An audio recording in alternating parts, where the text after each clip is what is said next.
बच्चों ने हाथ ऊपर नहीं किए।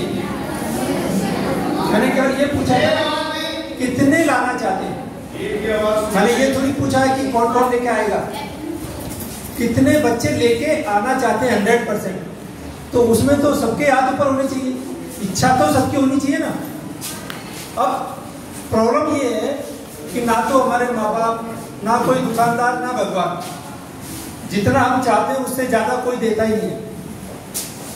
अगर आपकी इच्छा नहीं है कि मुझे 100 में से 100 नंबर आए, तो दुनिया की कोई ताकत आपको 100 में से 100 नंबर नहीं दे सकती। तो पहली चीज तो ये आ गई कि हमारी इच्छा तो हो कि हमने 100 में से 100 नंबर आए। और जब इच्छा आपकी हो जाएगी और वो इच्छा इतनी स्ट्रांग होगी, आपके दिमाग में घूमता रहे कि मैं 100 में से 100 नंबर लेके आ जाऊं, तो क्या होगा?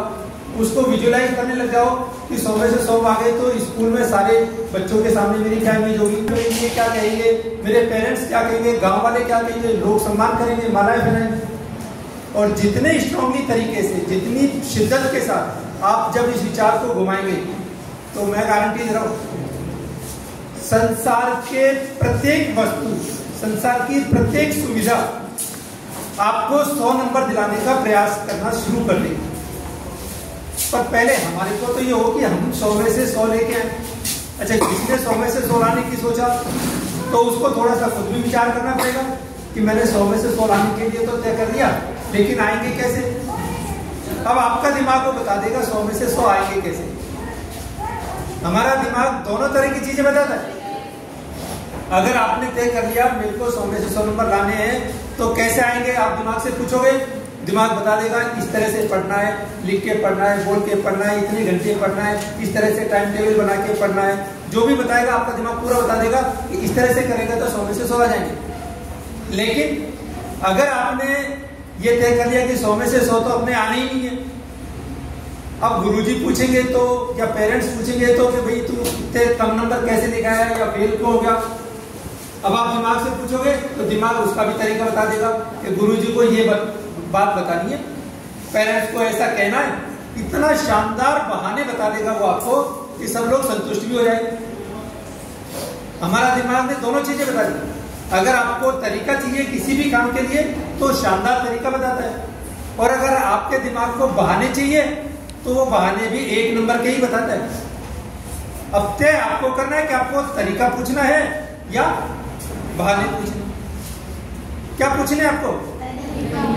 आप जब भी कोई काम करो, आप काम करते हो तो ये देखो कि मेरे को ये काम करना है तो क्यों कर रहा हूं मैं, इसके करने से मुझे क्या मिलेगा, और इस काम को करने के लिए मुझे क्या करना चाहिए। आपका दिमाग सारी चीज बता देगा। कोई बहुत सारी सरकारी स्कूल ऐसी है जहाँ पर टीचर्स ही नहीं है, लेकिन कहीं पर कोई मोटिवेशनल स्पीकर, कोई उनको ऐसा प्रेरणादायक आदमी मिल जाता है और उनके दिमाग में ये चीज बैठा देता है, तो वो बच्चे खुद से तैयारी करने लग जाते हैं, और जहाँ टीचर्स है उनसे भी ज्यादा अच्छी परसेंटेज लेके आ जाते हैं। बच्चे सारे 100% मार्क्स ला सकते हैं। ये जो हम लोग हैं, हम सब उस भगवान की रचना है, और भगवान इतना परफेक्ट रूप से सबको बना के देता है, किसी में कोई कमी नहीं देता। लेकिन या तो हमारे को कोई टीचर ने कह दिया, या हमारे पेरेंट्स ने कह दिया, या किसी साथी ने कह दिया कि तू कुछ नहीं कर सकता, तू कुछ नहीं कर सकता। धीरे धीरे दिमाग में ये चीज घुस जाती है। लेकिन आप इन सारी चीजों को नेग्लेक्ट करते हुए ये तय कर लो कि मैं इसे कर सकता हूं, तो आपको उसको करने से कोई ताकत रोक नहीं पाएगी। मैंने इसी स्कूल में पढ़ाया था, और जिस समय मैं आया था, मैं मात्र 4 या 5 महीने के लिए आया था मेरे ख्याल से। दिवाली के बाद आया था और मई में मैं ट्रांसफर हो गया, मेरा प्रमोशन हो गया था। उस समय मैं जब पढ़ाता था तो फिजिक्स पढ़ाता था मैं, और फिजिक्स में कोई भी बच्चा ऐसा नहीं बचा था जिसके 75% से कम मार्क्स आए।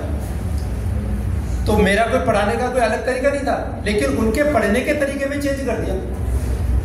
उनके अंदर वो ललक पैदा कर दी कि अब हमारे को तो डी से कम पे बात ही नहीं करनी है। 100% टारगेट, 75 से तो नीचे किसी भी सूरत में नहीं। और वो सारे बच्चों ने ये अचीव कर लिया। अब इसको करने के लिए आपके अंदर सबसे पहली चीज ये है, आपकी स्ट्रांगली इच्छा। आपकी इच्छा ये होनी चाहिए कि मेरे को तो ये चाहिए ही चाहिए। आपको जो चाहिए, अगर आपकी वो पूरी ताकत से उसको सोच लेते हैं, शिद्दत से उसको मान लेते हैं, उसको विजुअलाइज करना शुरू कर देते हैं, तो ब्रह्मांड की सारी शक्तियां आपकी उस चीज को आपके पास भेजने के लिए पूरा प्रयास करना शुरू कर देती हैं। और इसका उदाहरण जो मेरे को जानते हैं उनको पता है, एक स्कूल जिसमें मैं गया था, इतना सा स्कूल था, टीन शेड था, इतना बड़ा कमरा भी नहीं था, 150 बच्चे थे। और गंदगी, ये जो पानी भर रहा है ये तो पानी है, वहां पर गंदगी थी इतनी ज्यादा, कोई पहुंचना पसंद नहीं करता था, कोई टीचर वहां स्कूल को लेना पसंद नहीं करता था। मेरे को यहाँ से प्रिंसिपल बना के वहां भेज दिया। तो सरकार आप कहा गए हो इस स्कूल में, तो हम खुद यहाँ टॉप के रहने वाले नहीं जाना चाहते, आप यहाँ क्यों आ गए, ये तो बहुत बेकार स्कूल है। बेकार है तो अच्छी हो जाएगी। और मेरे को ईश्वर ने मौका दिया है कि एक इतनी बेकार स्कूल थी जिसको मैं बहुत अच्छा कर सकता हूँ, उसमें हमने प्रयास किया। तो मैंने वही जो मैं आपको कह रहा हूँ वही काम किया। मैं सोचने लगा कि अगर ये स्कूल इतनी गंदी है जिसको पूरे टॉप में कोई लेना नहीं चाहता, अगर मैंने इसको अच्छा बना दिया तो क्या होगा, तो मेरे दिमाग में लोग तो मेरा सम्मान करेंगे, मैं जाऊंगा वहां खड़े हो जाएंगे, लोग ताली बजाएंगे, मेरे को माला पहनाएंगे। और मैं रात को सपने में माला पहनते हुए अपने आप को सम्मानित हुए देखता था। और मेरी तो ताकत इतनी ज्यादा, मेरा जो सोच इतना ज्यादा पावरफुल हो गया कि मैं जिसके पास भी उस स्कूल को अच्छा करने के लिए कोई चीज की डिमांड करने गया, किसी से कोई सहायता मांगने गया, मेरे को वो सहायता मिलती चली गई। और वो स्कूल राजस्थान के फेमस स्कूलों में हो गया। जो टीन शेड था वो 3 मंजिला बिल्डिंग बन गया। 150 बच्चे थे, वो 150 के 1470 बच्चे छोड़ के आए। जहाँ स्कूलों में कोई पैसा देने को तैयार नहीं था, मैं करीब 27 लाख रुपए कैश उनके विकास में छोड़ के आया। और इसका केवल एक कारण मानता हूं, मैं कोई अलग से थोड़ी पैदा हो गया, जैसे आप लोग पैदा हुए, दुनिया पैदा होती है, ऐसे मैं पैदा हुआ। लेकिन हमने अपने दिमाग को नेगेटिव चीजों से हमेशा दूर रखा, बिल्कुल पॉजिटिव सोचना, जो चाहिए वो सोचना, मेरे को ये चाहिए। अब मैं केवल उसी के बारे में सोचूंगा तो वो चीज मेरे पास आएगी। अब साइंस के बच्चे तो जानते हैं, पढ़ते होंगे ना, इलेक्ट्रोमैग्नेटिक वेव, विद्युत चुंबकीय तरंग है। अब विद्युत चुंबकीय तरंग क्या है, आपसे पूछे कहाँ है तो दिखेगी तो है नहीं, वो अदृश्य है। अब किसी से मैंने पूछा एक जगह कि भाई विद्युत चुंबकीय तरंग है, तुम कैसे सिद्ध करोगे? तो उसने क्या किया था, मोबाइल निकाला, बोले सर अभी लोग FM रेडियो चला दिया उसमें। अब FM रेडियो में कोई सा बैंड लगाया तो गाना शुरू हो गया। अब गाना शुरू हो गया तो बोले सर ये गाना जो आ रहा है ये विद्युत चुंबकीय तरंग ही है जो हमारे को गाने के रूप में हमारे पास आ रही है। मैंने कहा ठीक है। अब मैंने क्या किया, जो गाना आ रहा था वो मुझे पसंद नहीं था। वो गाना था जब दिल ही टूट गया तो जी के क्या करेंगे। मतलब मेरे को ऐसे रोने पीटने वाले गाने पसंद नहीं है। तो मैंने उससे कहा मेरे को ये गाना पसंद नहीं है। तो किसी ने कहा जी चेंज कर दो। तो चेंज कैसे होता है, अपन क्या करते हैं, उसके ट्यूनर को घुमाते हैं, उसकी ट्यूनर को घुमाने से कौन सी चीज चेंज होती है, फ्रीक्वेंसी। जिस फ्रीक्वेंसी पे वो गाना आ रहा था हमने उसको चेंज करके दूसरी फ्रीक्वेंसी पे ला दिया। अब दूसरी फ्रीक्वेंसी पे जब वो चलने लगा तो गाना मेरी पसंद का आ गया, जिंदगी एक सफर है सुहाना, मस्ती वाला गाना क्या, वो मुझे पसंद है। अब मैंने बच्चों से पूछा कि जो गाना मुझे पसंद नहीं है वो मेरी तरफ आ रहा है क्या? तो क्या खत्म हो गया वो गाना? गाना तो चल ही रहा है ना, लेकिन मेरी तरफ नहीं आ रहा। अब मेरी तरफ क्यों नहीं आ रहा? क्योंकि मैंने अपनी फ्रीक्वेंसी चेंज कर दी। मैंने अपनी फ्रीक्वेंसी किस पे रख दी, जो मुझे पसंद थी। मुझे अच्छा गाना चाहिए था, मैंने अपनी फ्रीक्वेंसी अच्छे गाने पे रख दी। और यही लाइफ का फंडा है। आपको जो चाहिए आपकी फ्रीक्वेंसी उस पे रहनी चाहिए। आपको टॉप करना है तो टॉप करने वाली फ्रीक्वेंसी पे रहनी चाहिए, तो टॉप करने वाली या आपको टॉप कराने वाली चीजें आपकी ओर आएगी। और आपने अपनी फ्रीक्वेंसी अगर नेगेटिव चीज पे कर दी, क्योंकि पूरे ब्रह्मांड में सकारात्मक और नकारात्मक, पॉजिटिविटी और नेगेटिविटी खूब फैली हुई है, बराबर मात्रा में। अब आपके पास पॉजिटिव चीज आएगी या आपके पास नेगेटिव चीज आएगी, वो निर्भर करेगा आप किस पे ट्यून है, आपने अपनी फ्रीक्वेंसी कहाँ सेट कर रखी है। अगर आपने अपनी फ्रीक्वेंसी पॉजिटिव चीजों के लिए सेट कर रखी है तो संसार की जितनी भी पॉजिटिव चीजें हैं वो आपके पास आना शुरू हो जाएगी। अब ये पॉजिटिव चीजें आए कैसे? तो मैं तो एक सबसे आसान जो चीज है, मैंने अपनी लाइफ में, फिर मेरे बच्चों की लाइफ में, फिर मेरे स्टूडेंट्स की लाइफ में जो मैंने चेंज देखा वो देखा। जैसे मैं अभी आपसे पूछता हूँ कितने बच्चे ऐसे हैं ईमानदारी से जो सुबह उठ के सबसे पहले उठते के साथ अपने पेरेंट्स के पैर छूते हैं, जरा हाथ ऊपर करो, ईमानदारी से। बहुत बड़ी गलती कर रहे हो। जब हम पैर छूते हैं तो पेरेंट्स क्या बोलते हैं? जब आप किसी के पैर छुओगे तो क्या बोलेंगे? जितने खुश रहो आप इकट्ठे करोगे उससे ज्यादा खुश नहीं रह सकते, उतने ही खुश रहोगे जिंदगी में। मैं अभी भी, मेरा भाई यहाँ तक आता है, अच्छा साइड में छोटा है, लेकिन जैसे ही मेरे को दिखता है ना, दिन में 2 बार दिखता है, मैं खट से पैर छू देता हूँ उसके। मेरे को पता है क्या बोलेगा, खुश रहो। मैंने कहा एक खुश रहो तो आ ही आएगा। आप पेरेंट्स में, मैं तो बच्चों को गणित भी ऐसे ही सिखाता, छोटी क्लास में जाता था तो कि भाई क्लास में पूछा, भाई तुम्हारे घर पे मम्मी पापा चाचा चाची 4 जने हैं, पैर छुओगे तो कितने खुश रहो मिलेंगे? बोले 4। बोले 1 वीक में कितने मिलेंगे? फिर वो गुणा करते हैं 7 से।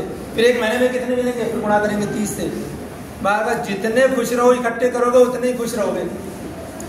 माँ बाप के आशीर्वाद में इतनी जबरदस्त ताकत है कि भगवान भी उनके आशीर्वाद को नकार नहीं सकते।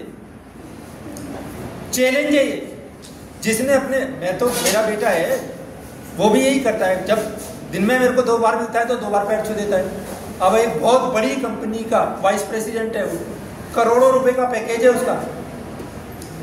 लेकिन आपको बता दूं, साल में हम शायद 30 या 40 दिन 50 दिन साथ रहते हैं।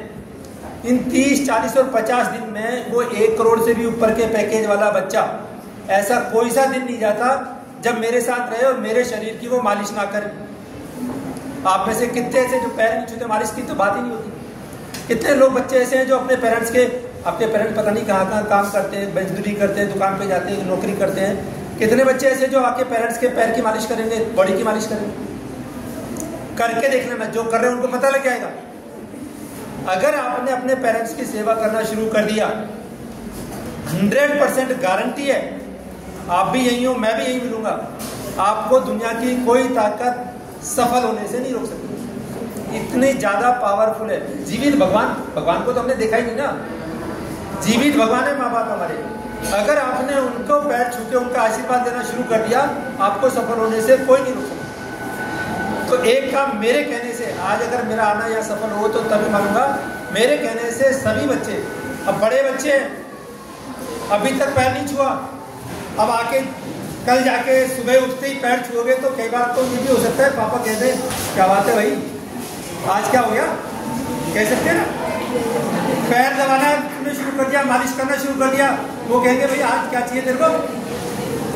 कुछ नहीं चाहिए, आपका आशीर्वाद चाहिए।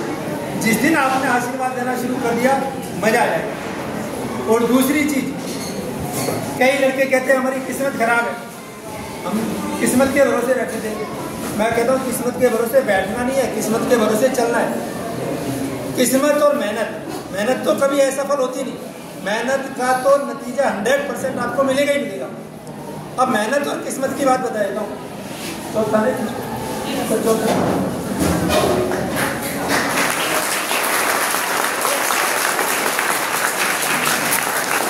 आपको मेहनत और किस्मत बता देता हूँ। आपको कोई सफलता चाहिए, कोई कामयाबी चाहिए, ये एक सर्किल है 10 किलोमीटर का, इसकी रेंज परिधि कितनी है? 10 किलोमीटर। अब 10 किलोमीटर पर हमारी सफलता है, कामयाबी हमारी यहाँ पर है। अब 2 आदमी है यहाँ पर, एक ये और एक ये।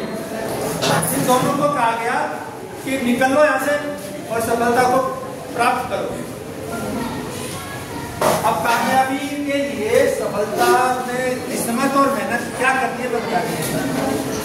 एक आदमी तो इधर चल दिया,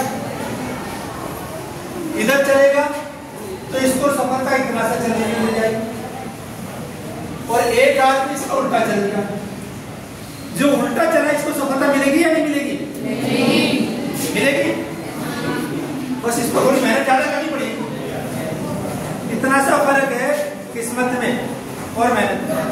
अगर किसी की किस्मत अच्छी है तो वो सही डायरेक्शन पकड़ लेगा, सफलता थोड़ी जल्दी मिल जाएगी। लेकिन ऐसा बिल्कुल असंभव है कि जो मेहनत करे उसको सफलता ना मिले।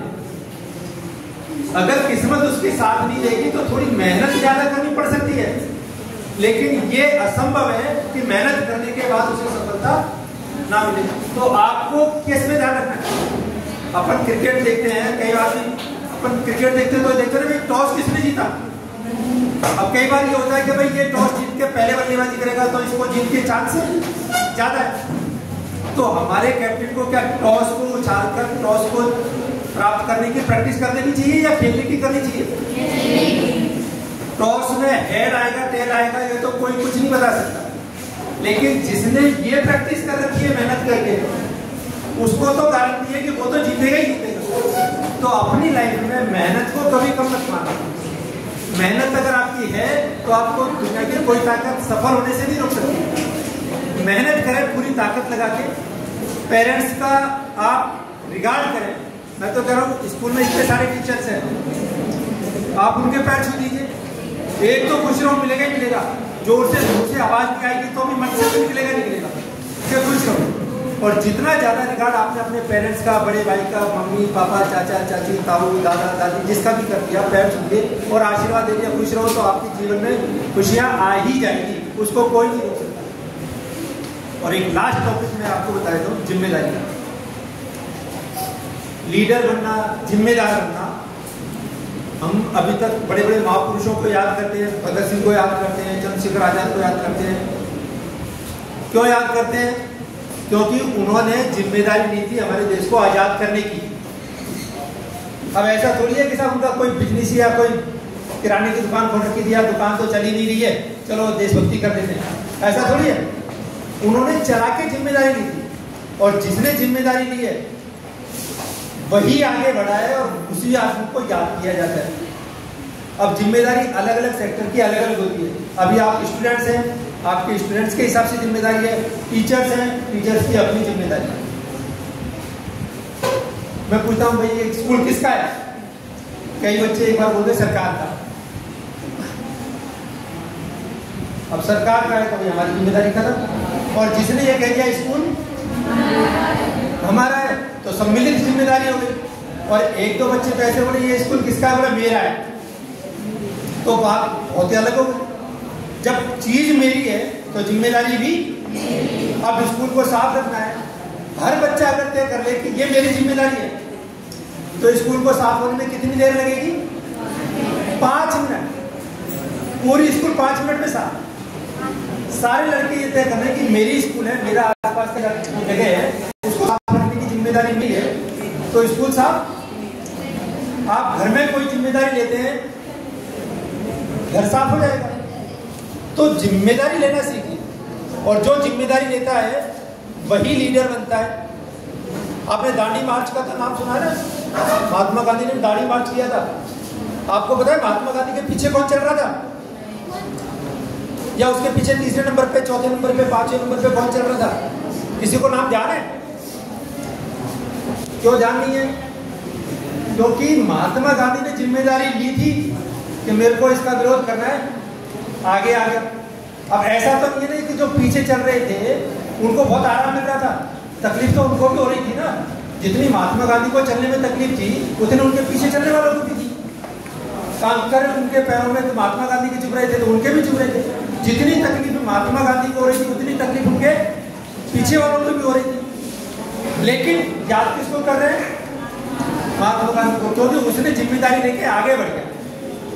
अब आप भी अपनी क्लास की जिम्मेदारी ले लेते, अपने घर की जिम्मेदारी लेते। 4 परिवार में 4-5 भाई बहन हो सकते हैं, लेकिन जो जिम्मेदारी ले लेगा उसी को ही सब कुछ मिलना शुरू हो जाएगा, उसी का ही नाम आगे चलेगा।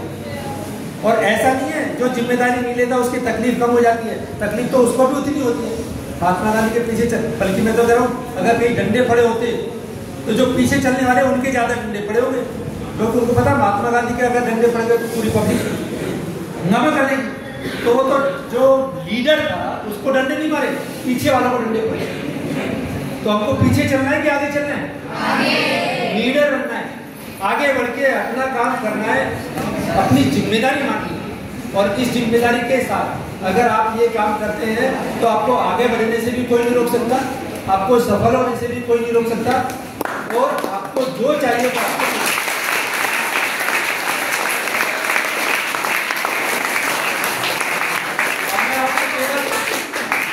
तीन बातें बोलूंगा अगर आपने जिम्मेदारी लेनी तो।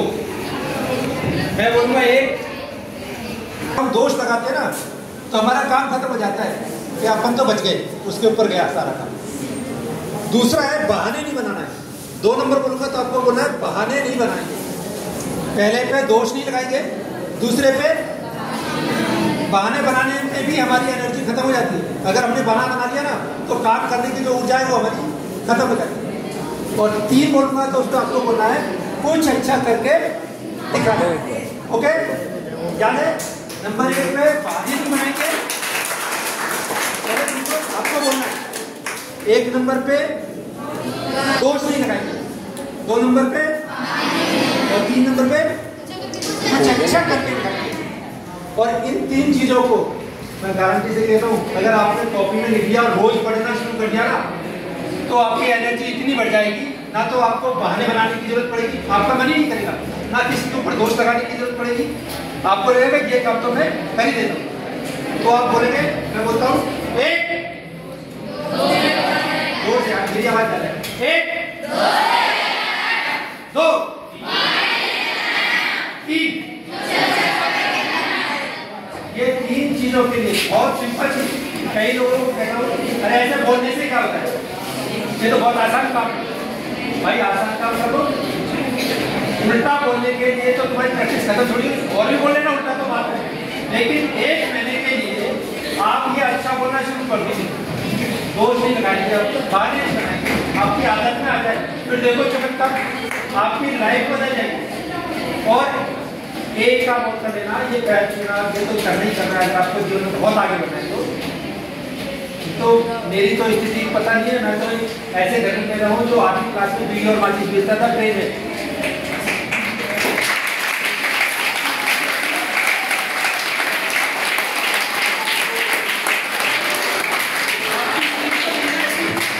आप तो कोई किसी को बीड़ी माचिस बेचने की जरूरत नहीं है ना, तो मेरे से अच्छी स्थिति में आप हैं, और मेरे से अच्छी स्थिति में है तो मेरे से अच्छी स्थिति में पहुंचने की जिम्मेदारी आपकी है।